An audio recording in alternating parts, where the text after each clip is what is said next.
Hello friends, मैं Shyam Upadhyay yes 10 education में आपका स्वागत करता हूं। हम लोग इससे पहले अकबर के काल को पढ़ लिया था।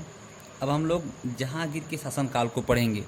जहांगीर का शासनकाल कब से कब तक रहा? तो जहांगीर का शासनकाल जो है 1605 ईस्वी से लेकर 1627 ईस्वी तक रहा। तो सबसे पहले हम जहांगीर के परिचय के बारे में पढ़ेंगे। जहांगीर का परिचय देखा जाए, जहांगीर के पिता का नाम था अकबर और जहांगीर का जन्म 30 अगस्त 1569 ईस्वी को 30 अगस्त 1569 ईस्वी को फतेहपुर सीकरी में कहाँ हुआ था? फतेहपुर सीकरी में। और शेख सलीम चिश्ती की कुटिया में। शेख सलीम चिश्ती की कुटिया में। शेख सलीम चिश्ती कौन थे? तो शेख सलीम चिश्ती जो थे अकबर के गुरु थे। तो अकबर ने बड़ी मिन्नतों के बाद जो है जहांगीर को प्राप्त किया था और इन्हीं जहांगीर के जन्म पर वह मन्नतें मांगा था कि यदि इनका जन्म होगा तो मैं जो है अजमेर से पैदल फतेहपुर सीकरी तक यात्रा करूंगा। तो अजमेर से नहीं, आगरा से फतेहपुर सीकरी तक पैदल यात्रा करूंगा और वह पैदल यात्रा करता है। तो अगर बात किया जाए कि जहांगीर के बचपन का नाम था सलीम, या प्यार से अकबर इसे शेखू बाबा भी कह के पुकारता था, क्योंकि यह उनके गुरु शेख सलीम चिश्ती की कुटिया में पैदा हुआ था, इसलिए उसे प्यार से शेखू बाबा भी कहता था। तो अगर बात किया जाए कि जहांगीर का पूरा नाम क्या था, तो जहांगीर का पूरा नाम नसरुद्दीन मोहम्मद जहांगीर। नसरुद्दीन मोहम्मद जहांगीर, जिसको उन्होंने कौन सी उपाधि धारण की? वह गाजी की उपाधि धारण किया हुआ था। गाजी की उपाधि धारण किया हुआ था। तो गाजी की उपाधि मुगलों में और लोगों ने धारण किया, जैसे औरंगजेब ने भी गाजी की उपाधि धारण किया था और बाबर ने भी गाजी की उपाधि धारण किया हुआ था। तो पिता का नाम क्या था? पिता का नाम अकबर।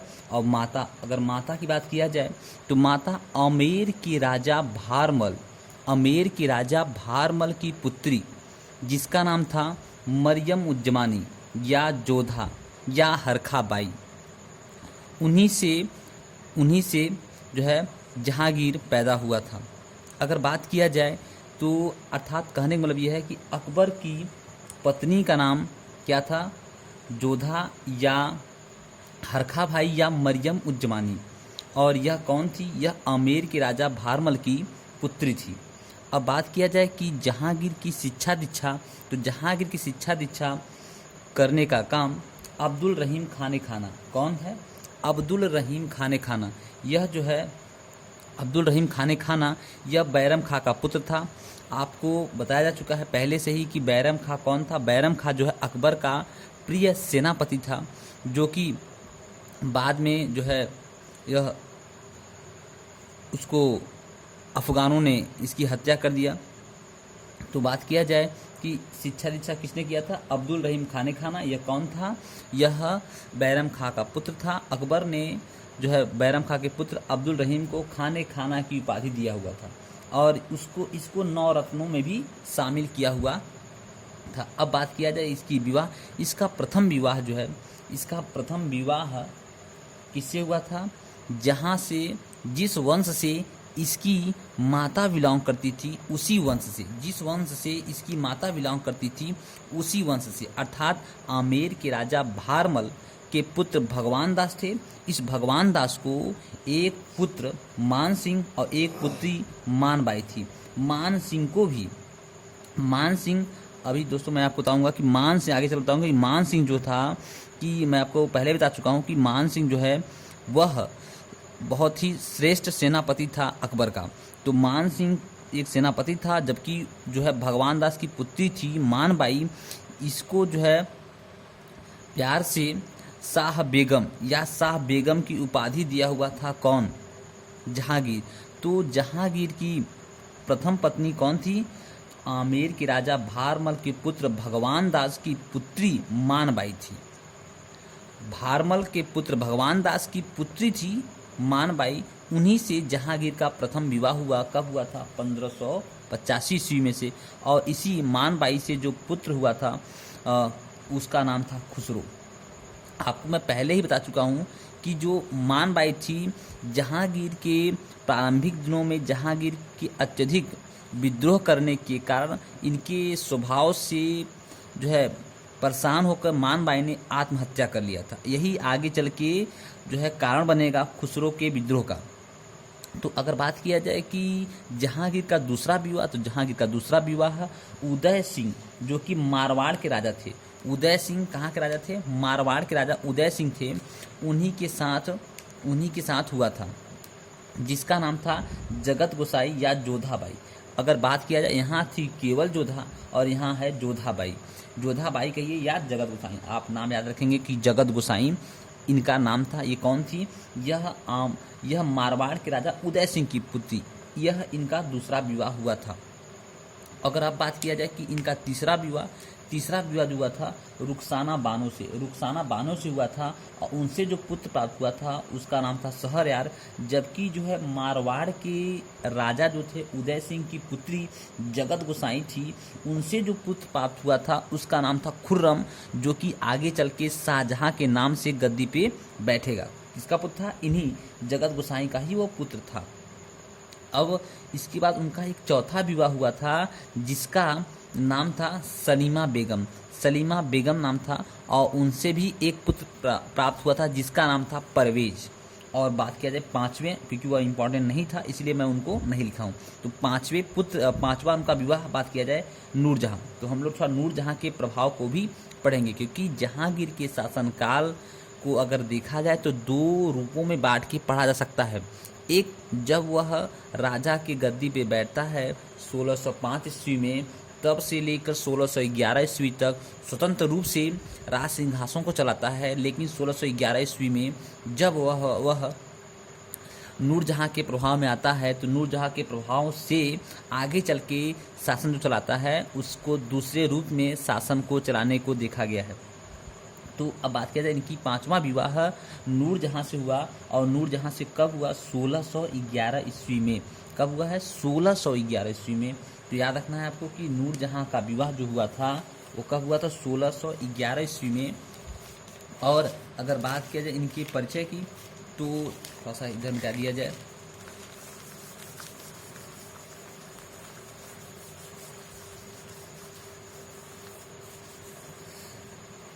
तो देखा जाए नूरजहां, अगर बात किया नूरजहां जो है, नूरजहां से एक पुत्री थी जिसका नाम था लाडली बेग। अगर बात किया जाए कि नूरजहां, तो नूरजहां का सर्वप्रथम विवाह जो है, पहला विवाह किससे हुआ था? तो उनसे विवाह को छोड़ के पहले इनकी माता पिता को देख लिया जाए, तब बात करते हैं विवाह की। तो इनकी माता का नाम था असमत बेग, और पिता फारस के अमीर थे जिसका नाम था गियास बेग। पिता का नाम था गियास बेग और माता थी असमत बेग ना, और फारस के अमीर थे। पिता क्या थे? फारस के अमीर थे। और जो है नूरजहां का विवाह जो है सर्वप्रथम 17 वर्ष की आयु में 1594 ईस्वी में, 17 वर्ष की आयु में 1594 ईस्वी में अली कुली किससे हुआ था? अली कुली से हुआ था, और जिसको जहांगीर ने ही शेर मारने के उपलक्ष्य में शेर अफगान की उपाधि दिया हुआ था। तो उस समय तक जहांगीर को यह पता नहीं था कि अली कुली बेग की जो है पत्नी इतनी सुंदर है। तो 1594 ईस्वी में विवाह हुआ, लेकिन कुछ समय बाद अली कुली बेग की मृत्यु हो गई। अब तो जहांगीर को एक बार नौरोज के त्यौहार पे जहांगीर ने एक बार नूरजहां को देखा, और नूरजहां को देखा, इनकी सुंदरता पे पूर्णतः मुग्ध हो गया और इनसे विवाह का जिक्र करता है। फिर इनका विवाह 1611 ईस्वी में कब होता है भाई? 1611 ईस्वी में जहांगीर से विवाह हो जाता है। किसका? नूरजहां का। नूरजहां अर्थात कह सकते हो कि नूरजहां को मेहरुन्निसा भी कहा जाता है। क्या कहा जाता है? मेहरुन्निसा। और इसको प्यार से वह क्या कहता था? मेहरुन्निसा के नाम से पुकारता था। इसी जो है नूरजहां से जो पुत्र हुआ था, पुत्री थी, नूरजहां से पहले सी पुत्री थी, क्या नाम था उसका? नाम अली कुली, उसका नाम था लाडली बेगम। क्या नाम था उसका? लाडली बेगम नाम था। अब अगर बात किया जाए कि जहां भाई, तो अगर बात किया जाए कि नूरजहां के भाई का नाम था आसफ खां। नूरजहां के भाई का नाम आसफ खां था, जिसकी एक पुत्री थी जिसका नाम था अर्जुमंद बानो बेगम थी। और ये अब यहाँ पे देखा गया है कि प्रतिद्वंदी के रूप में आसफ खां की पुत्री अर्जुमंद बानो बेगम थी, और यहाँ पे जो है नूरजहां की पुत्री जो थी उसका नाम था लाडली बेग।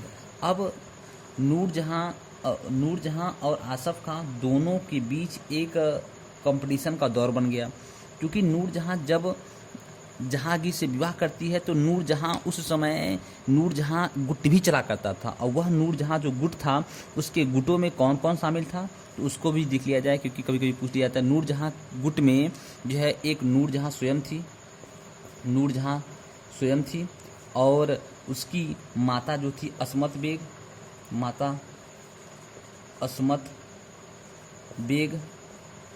और पिता जो है गियास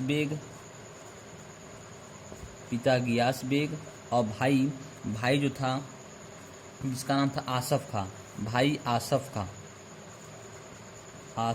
खां। ये 4 और एक 5वां था जहांगीर। एक 5वां कौन था? जहांगीर। ये पांचों को मिला के एक नूरजहां गुट चला करता था, और उस पांचों गुट में कौन कौन शामिल था? नूरजहां, असमत बेग उसकी माता, गियास बेग उसके पिता, और आसफ खां उसका भाई, तथा उसका जो है पति जहांगीर थे। तो उस समय जब देखा गया कि नूरजहां की जो पुत्री थी लाडली बेग, और जो थे उसका भाई जो असमत खां था उसकी पुत्री का नाम था अर्जुमंद बानो बेगम।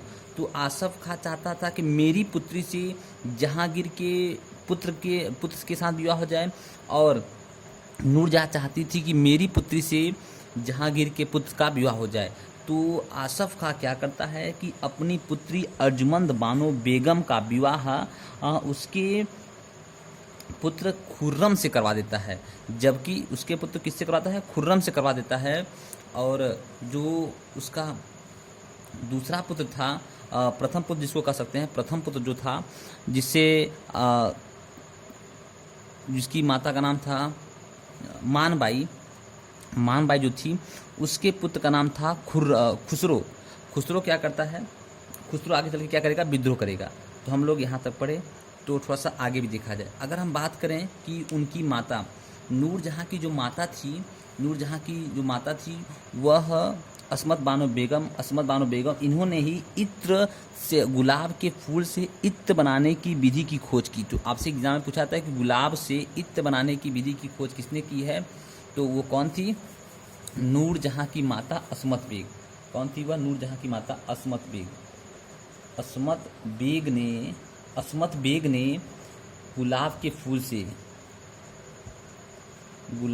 फूल से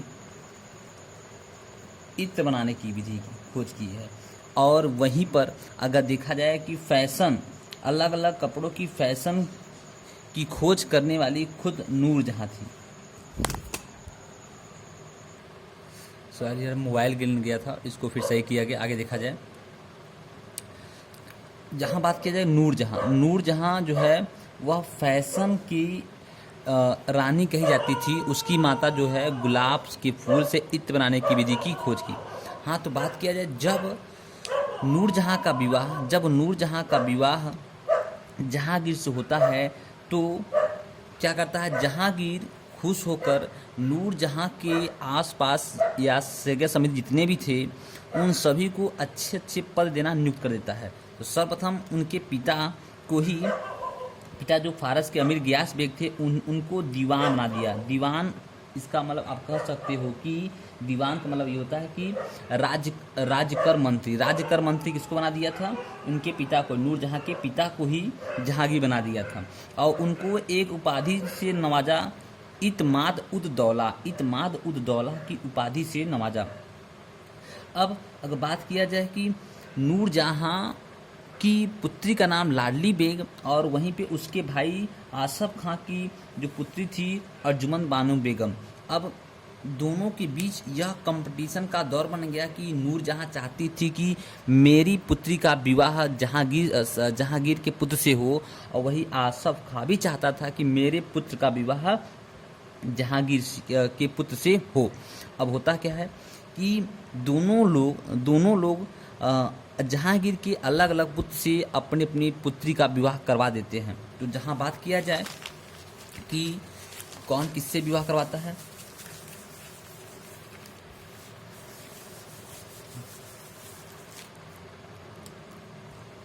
जो है लाडली बेग का विवाह हो जाता है। लाडली बेग का विवाह जहांगीर के दूसरे पुत्र शहरयार से, और वहीं पर जो आसफ खां था, आसफ खां की पुत्री अर्जुमन बानो बेगम का विवाह खुर्रम जो कि आगे चल के जहांगीर के नाम से जाना जाता है, जहांगीर नहीं, शाहजहां। तो अजमन बानो बेगम जो कि किसकी पुत्री थी, जो कि आसफ खां की पुत्री थी, और उसका विवाह हो जाता है खुर्रम से, जिसको आगे चल के जहांगीर कहा जाएगा। जबकि लाडली बेग जो कि उसकी नूरजहां की पुत्री थी, वह अपने जहांगीर के दूसरे पुत्र शहरयार से करवा देता है। तो आगे चल के इन दोनों में क्या होता है कि एक कंपटीशन का दौर बन जाता है, जहां जो है आसफ खां चाहता था कि मेरा पुत्र जो है आगे चल के गद्दी पे बैठे, वहीं जो है नूरजहां चाहती थी कि मेरा दामाद जो है शहरयार गद्दी पे बैठे, और यहाँ आसफ खां चाहता था कि मेरा दामाद जो है खुर्रम गद्दी पे बैठे। तो होता क्या है कि जब अंतिम दिनों में जहांगीर की मृत्यु हो जाती है, तुरंत तो क्या करता है आसफ का शहरयार सहित कई जहांगीर के कई पुत्रों को और उसके आसपास जिनसे आसफ खां को डर था कि मेरे पुत्र के लिए यह आगे चल के प्रतिद्वंदी बन जाएगा, उन सभी की हत्या कर देता है। कौन? आसफ खां कर देता है। आसफ खां उन सभी की हत्या कर देता है जो खुर्रम के मार्ग में, खुर्रम के आगे जो है कंपटीटर के रूप में आगे खड़ा होते, उन सभी की हत्या करके और खुर्रम की जगह को क्या कर देता है, वह खाली करवा देता है राजगद्दी के लिए। तो लेकिन हम उससे पहले हम थोड़ा सा और पढ़ लेते हैं। क्या पढ़ लेते हैं कि जहांगीर जब गद्दी पे बैठता है तो उससे सबसे पहले विद्रोह कौन कौन करता है। तो अगर बात किया जाए विद्रोह की, तो सबसे पहले विद्रोह उसका अपना ही लड़का खुसरो ही विद्रोह कर देता है। कब? 1606 ईस्वी में। वह गद्दी पे बैठा कब? 1605 ईस्वी में। लेकिन एक ही साल बाद उसका पुत्र जो है खुसरो, जिससे किससे जन्म हुआ था इसका मानबाई, जो कि आमेर के राजा भारमल के पुत्र भगवान दास की पुत्री थी, मानबाई, उनसे हुआ था। क्योंकि मानबाई जो है जहांगीर के प्रारंभिक दिनों में दुर्व्यवहार से तंग आके मानबाई आत्महत्या कर लेती हैं। इसीलिए जो है उसके कुछ कारण थे, और साथ ही साथ यह भी कारण था कि यह जब गद्दी पे बैठा तो काफ़ी समय हो चुका था, क्योंकि इसका जन्म 1569 ईस्वी में हुआ था, और यह गद्दी पे बैठा है 1605 ईस्वी में, लगभग ये 34 वर्ष की अवस्था में। तो अब खुसरो चाहता था कि मुझे गद्दी मिले, क्योंकि अगर यह गद्दी पे रहेंगे तो हम, क्योंकि यह बड़ा भी हो चुका था, हम कब अपनी गद्दी को आगे चलाएंगे, हम कब जो है राजा बनेंगे, इसके कारण, और कुछ उसकी माता आत्महत्या कर ली थी इसके प्रारंभिक दिनों के दुष्प्रभाव से, इसलिए उसका भी कारण था। इन दोनों कारणों से खुसरो क्या करता है 1606 ईस्वी में और विद्रोह कर डालता है। 1606 ईस्वी में विद्रोह कर डालता है। तो विद्रोह करने के लिए यहाँ विद्रोह करके जाता है, कहाँ चला जाता है? यह चला जाता है जो थे क्या बोलते हैं, सिखों के पांचवें गुरु अर्जुन देव से जाके उनसे आशीर्वाद मांगता है, और पांचवें गुरु अर्जुन देव जो थे वह उनको आशीर्वाद देते हैं, और उनसे आशीर्वाद लेकर वह चला जाता है जहांगीर से 1606 ईस्वी में युद्ध लड़ने। और कौन सा? भैरावल के मैदान में भेरवाल का युद्ध किसके बीच होता है? जहांगीर वर्सेज खुसरो। जहांगीर और खुसरो बीच होता है। हालांकि जहांगीर उसमें पराजित होता है और जहांगीर को पकड़ के वह जेल में बंद देता है, लेकिन कुछ दिनों के बाद उस जो है खुसरो जेल से फरार हो जाता है और बाद में पता चलता है कि खुसरो इसकी जहांगीर की हत्या के लिए योजना बना रहा होता है। तब जहांगीर दोबारा इसको पकड़ के और अंधा करके जेल में डाल देता है। लेकिन 1621 ईस्वी में शाहजहां, जिसको खुर्रम कहते हैं, उसको यह डर था कि कहीं न कहीं यह बड़ा पुत्र है और मेरा बड़ा भाई है, कहीं न कहीं जहांगीर आगे चल के इसको न राजा बना दे, इसलिए जेल में 1621 ईस्वी में इसकी क्या करवा देता है? हत्या करवा देता है। कौन करवाता है हत्या इसका? जिसको शाहजहां, जिसको खुर्रम कहते हैं। इसका मैटर क्या होता है? क्लोज हो जाता है। और साथ में ही 1606 ईस्वी में अर्जुन देव से जहांगीर कहता है कि आपने जो है राजद्रोह किया है, देशद्रोह किया है, इसका या तो आप हर्जाना भरिए, नहीं तो आपको दंड दिया जाएगा। लेकिन अर्जुन देव ने, सिखों के 5वें गुरु जो अर्जुन देव थे, वह इस जो है हर्जाना भरने को तैयार नहीं होते हैं। इसलिए जहांगीर क्रोधित होकर उनको फांसी की सज़ा सुना देता है और फांसी भी दे देता है, जिससे जहां मुग़लों और सिखों के बीच यहीं पे संबंध में दरार पैदा हो जाता है। चलिए, और विद्रोह की बात किया जाए तो दूसरा विद्रोह कब हुआ था? दूसरा विद्रोह इनका दूसरा पुत्र शाहजहां 1623 ईस्वी में, क्योंकि वह तंग आ चुका था कि अब मुझे राजगद्दी पे कब बैठाया जाएगा, इसलिए दूसरा विद्रोह यह गद्दी के लिए 1623 ईस्वी में किया। हालांकि इसका विद्रोह नहीं चलता है। अब बाद में महावत खान ने 1626 ईस्वी में विद्रोह किया। इसके विद्रोह करने का कारण यह था कि यह देखा कि नूरजहां गुट जो था, उसमें नूरजहां का प्रभाव बहुत अधिक चल रहा था, तो नूरजहां के प्रभाव को दबाने के लिए यह विद्रोह करता है। हालांकि इसका भी विद्रोह भी क्या होता है? विफल रहता है। तो हम लोग यहाँ तक पढ़े। अब थोड़ा सा हम लोग क्या करते हैं, इनके जहांगीर के शासनकाल को, अगले वीडियो में जहांगीर के साम्राज्य विस्तार को पढ़ेंगे और साथ ही साथ वह उसके शासनकाल को चित्रकला का स्वर्णकाल क्यों कहा जाता है, इसको भी हम लोग अगले वाले जस्ट वीडियो में पढ़ेंगे। इसमें हम लोग इंट्रोडक्शन को पढ़ लिए और उसके साम्राज्य विस्तार को भी पढ़ेंगे।